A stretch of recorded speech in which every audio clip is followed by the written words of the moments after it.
Praise the Lord and welcome to Sunday Morning Christian Education. My name is Teraie Deloach. I attend Greater Bethlehem Temple Apostolic Church located on 4781 Hamilton Avenue in Cincinnati, Ohio, where Bishop James Chapman is the pastor.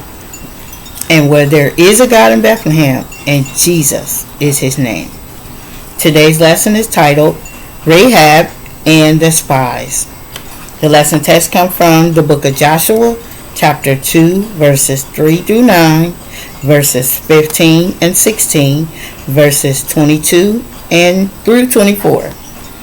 And the golden text reads, Truly the Lord hath delivered into our hands all the land, for even all the inhabitants of the country do faint because of us. And that's Joshua chapter 2, verse 24. When we look at people, we usually see who they are and what they have been or done. When Jesus looks at a person, he sees what that person can become by the grace and power of God. God often works in ways that surprise us. He does not always use the ways we think he should use. Jesus was surrounded by a hated tax collector, which was Matthew. He chose Simon, who was a zealot, meaning a political revolutionary. He was a violent man. He had two young, hot-tempered and hot-headed brothers, John and James. He called them the sons of thunder. He chose Simon Peter, who was a person who did things without even thinking. He had a mouth that was, they call it a sailor's mouth. He acted quickly and didn't even care.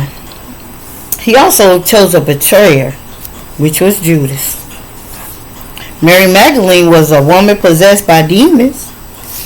She was one of Jesus' closest followers. Paul was violently going after the Christians. Yet, these people followed Jesus and they did great things. Jesus relates to all people regardless of their history, but he demands that they change. I remember my bishop telling us he grew up admiring a pimp in his neighborhood. But look at him now. He's a father, he's a husband, and he's a grandfather. He also served 32 years in the public school system. And he is the senior pastor of Greater Bethlehem Temple Apostolic Church. And he is the head bishop in the Tri-State Conference of the PCAFI. People look up to him now and admire him. God can change people. In today's lesson, God used Rahab to help protect two spies. Rahab was a Gentile woman who lived in the Canaanite city of Jericho in the Promised Land.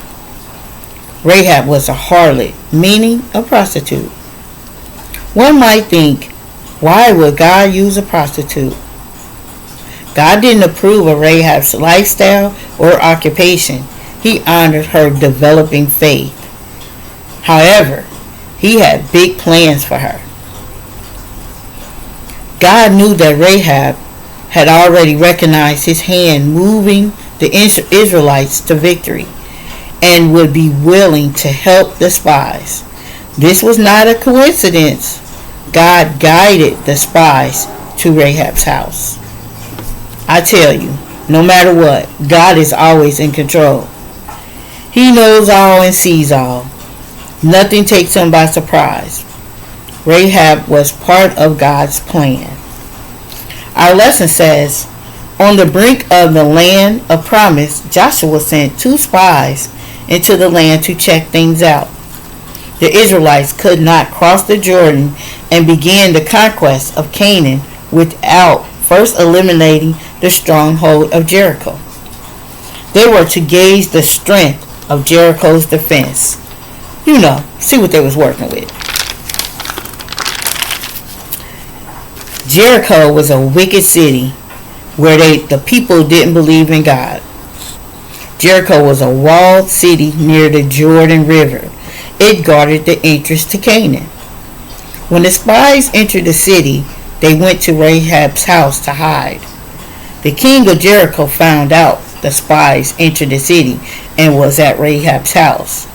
He sent the Jericho police with a message ordering her to bring them outside. Rahab risked her life and saved theirs by lying. Now God don't look on people lying. He don't want us to lie. But she told them she didn't know what the spies were. She made up a story saying the men were sneaking out through the city gate before it closed at night. And if they catch up, if they go after them now, that they would catch up with them. They could possibly catch up with them. They believed her. The police ran out after them. She basically sent them on a wild goose chase. Rahab had hid the men. She hid the men on the rooftop of her house under some huge stalks of flax or hay. Rahab desperately wanted to be saved. Her people were terrified of the God of Joshua and the Israelites. She said their hearts melted in fear, but she believed that God was the Lord of both heaven and earth. She had faith in God and wanted to help the spies so that she and her family might be saved too. The God-empowered exploits of the Israelites had caused great fear among the people of Jericho. The people of Jericho knew of all the great and miraculous things God had done for them. They knew about the Red Sea drying up. They knew about the defeats of the kings. They knew God was working on their behalf. Rahab said, "I know that the Lord had given you the land." She confessed, "The Lord, your God, He is God." And God honored her actions.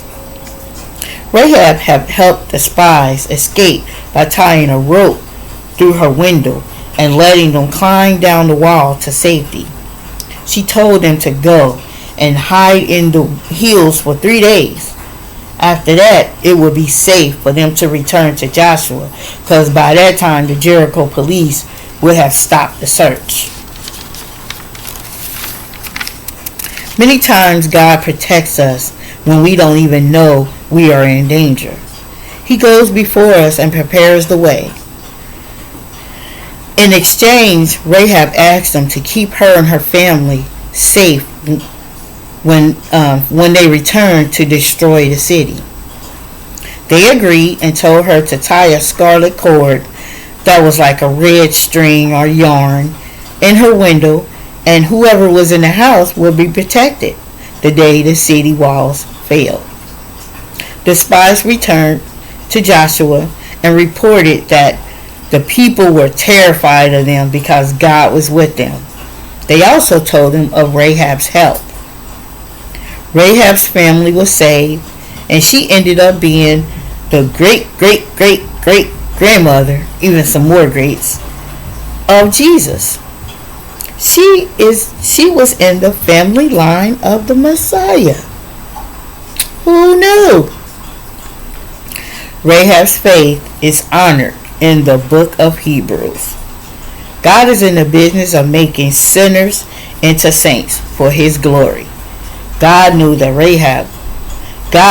what Rahab would become. Put your trust and be obedient to God, and who knows how He will use you. I hope I put something on your mind. Until next time, God bless.